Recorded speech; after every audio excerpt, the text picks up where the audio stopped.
Well, Sean, congratulations on the victory. What are your initial thoughts after a performance like that off against a very durable opponent? Ouch. My hands hurt so bad from punching him in the face.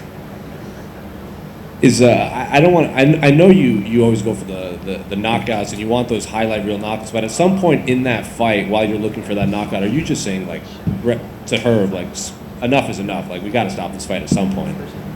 I really want. I wish I could have rewatched the fight and then came back because I don't remember everything that happened.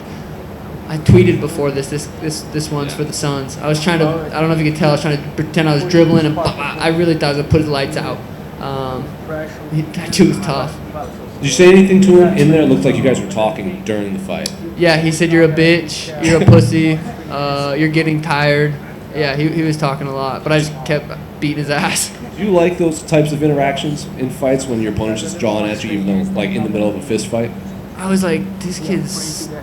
I was like, is that part of his offense? Does he think that's gonna help him win? I don't know what he was thinking.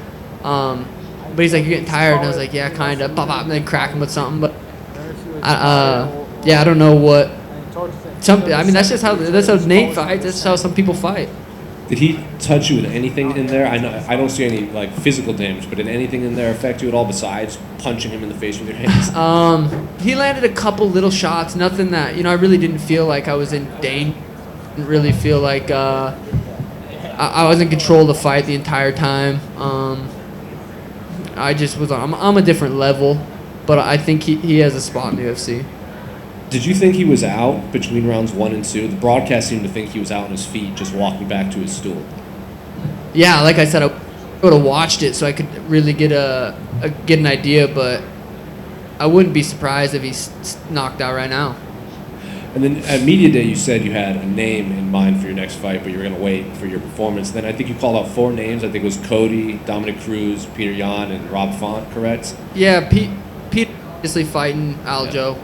Cody's going down to 25. Cruz don't want to fight. I think Rob was a good call out. I thought it was. We'll see if I get it. He's ranked way higher. Rankings, do they matter? I don't know. Cheeto fought Jose Aldo after he. You know what I mean? So, if you beat me, it's a big win. That's a big deal. So, well, let's see what the UFC. Let's see what the UFC does.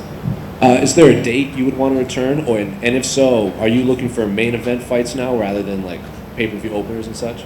Not really. I mean, $20,000 extra to fight for 10 minutes. Nah, I'm good with co-mains. Opening up pay-per-views. I think a couple more fights, and I'll be headlining pay-per-views. The bantamweights right now can't headline. I think they're co-main eventing. So I think I'm going to be a headlining bantamweight pay-per-view star. As far as when am I going to fight next? I don't know. I'm so sore. I know you said you wanted like a viral knockout, and that's part of your thing, right? So are you left disappointed by this, or can you still take some solace in that? Like, well, I landed like a crazy percentage. I looked good while doing so, and so on. That's a really good question. If I would have got like a first round guillotine or something, I would have been disappointed. This finish wasn't the craziest viral finish that I was looking for. But the amount of highlights I did in this fight, a little dribble. What did I drop him with? Straight right, I think. Straight right. I think the highlights are good enough for me right there. I'm definitely not disappointed. I want to go back and rewatch the fight. So I'm happy with what happened. You think it was a fair stoppage? There are some people saying like, there's 30 seconds left. Like, let him see the end of the fight because he was so tough in there. Were you happy that Herb stepped in? I think 30 seconds left. I wanted to put his lights out. People just get their head battered in. 30 more seconds, I could have landed another 15, 20 more headshot. Just, added to the record or caught up to whatever record there is. Herb's the man. He did what he needed to do. That kid's probably at the hospital right now, fucking seeing triple. So I think it was probably a good stoppage. Kris he wasn't happy with the stoppage, but he should be very happy with he took this fight on short notice. He came in and hurt my hands. It was a good fight. You knew he was tough though, right? I think you said leading into this fight that you knew he was going to be hard to put away. I watched one fight. I didn't know he was a southpaw until a couple days ago. And I watched one fight. and the dude, I think he got, I don't remember how he lost, but he got cracked, dropped, got cracked, dropped. So I knew he was gonna be tough, but you can't just be tough to beat me. You gotta be very, very skilled and durable. You know, you have to have a lot more than just toughness.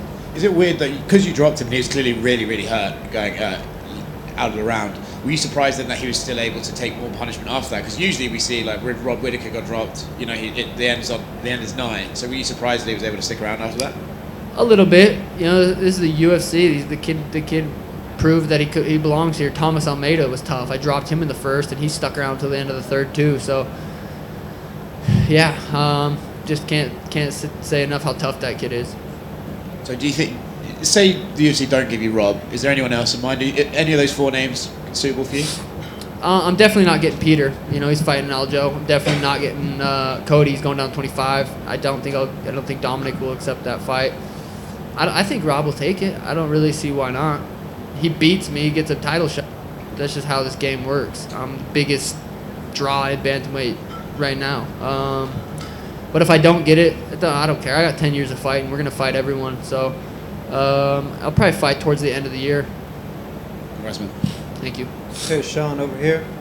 Sean, obviously being on this card just really helped elevate your profile. As a brand, what more are you looking to kind of do to grow? Because you're already involved in a lot of stuff. You did say it's because you like to do it. You like streaming, you like the YouTube channel, but how are you looking to keep growing? Because obviously you're not just another guy on the card. Yeah, I think everything I'm doing right now, just continuing to do it. All my YouTube, my Twitch, everything's just gonna get bigger and just gonna continue to do that. It comes down to me continuing to train. That's all that matters. Is I continue to stay in the gym and get better. If I want to keep competing with the top guys in the UFC, obviously I want to be the champ. So I gotta stay grinding. If guys like Booker, CP3 are watching your interviews tonight, you got some words of encouragement before Game 3 tomorrow? Yeah, God, I'm jealous. They get to play so much. I gotta compete a couple times a year. Those guys get to play so much. I'm sure they're sore. They play almost too much. But you know, they go out there and do. They're high level performers. They know what they're doing. Were you thinking any at all about the 75K? Because obviously there have been a ton of great just performances tonight. Yeah, I really, really, really hope. Not just for me. I hope it was fight of the night. I hope Kris gets 75K. Taking that fight on short notice. Hope he gets that too. Thank you. Thanks. John, of course, Kris took it on short notice, but who were you surprised didn't take the fight? A lot of the guys on Twitter weren't even on the people that the UFC sent me. So I don't know if you can post anything on Twitter. I'll post right now. I'll fight Francis Ngannou. I'm not really gonna. So unless he makes 135, so you can say whatever you want on Twitter, but. I don't know, Kris. Props to him. Sean, you mentioned Sterling and Peter Yan. So, when that fight does happen, what's your pick for it? That rematch. Yeah, I think that fight's gonna play out different. Sterling probably, hopefully, realized he can't sprint out there. You know, Peter's too good. He's high level, a black belt in MMA. He's well rounded everywhere. I think he's one of the best bantamweights right now, obviously. I think that fight, I don't know. I think Peter beats him again or whatever. But I'm excited for that rematch. I think Aljo has to have a different game plan. I think Peter can outstrike him. And I don't see how Aljo wins, but it's a fight, so we'll see. And ideally, how quickly are you hoping to be in that title picture? 2-5, beat Font, beat Peter. Move maybe. I mean, these weight cuts aren't fun. I'm not a little bantamweight. These weight cuts aren't. They're brutal. So I could fighting at 45 in the next couple of years, but we'll see. Congrats, Sean. Thank you. Suns in 5. We'll see. Let's go.